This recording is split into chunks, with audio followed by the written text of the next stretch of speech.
Bonjour, bienvenue à tous. Alors cette semaine, une semaine riche en événements et surtout en inquiétudes pour les investisseurs avec un marché qui a reculé de plus de 4% en ligne droite sur 5 jours.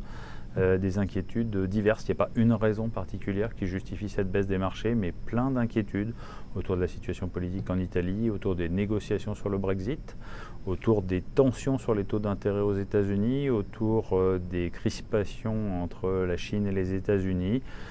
Tout ça a entraîné une prise de bénéfices généralisée sur les marchés actions et une baisse qui atteint maintenant un peu plus de 4% sur la France, mais près de 9% sur l'Europe.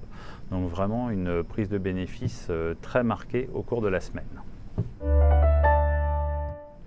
Alors les conséquences pour nos supports, on va dire qu'elles ont forcément été négatives, mais qu'on a quand même un point de satisfaction majeur.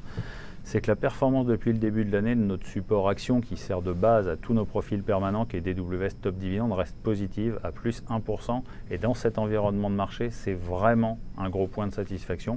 Une petite inquiétude sur un de nos supports patrimoniaux, Carmignac Patrimoine à moins 7,5, dont les paris continuent de peser très négativement et qui bien évidemment fait l'objet de toute notre attention parce que c'est un support patrimonial qui ne nous avait pas habitués à baisser autant.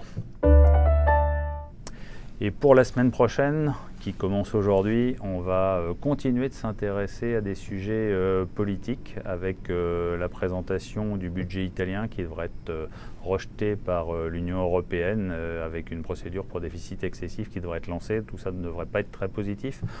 On suivra également de nouvelles tensions éventuelles entre la Chine et les États-Unis et puis les négociations surtout sur le Brexit avec l'espoir bien évidemment qu'on trouve un accord parce qu'une nouvelle négative sur le Brexit là pour le coup serait vraiment un très mauvais coup pour les investisseurs. Voilà, on va suivre tout ça à la semaine prochaine.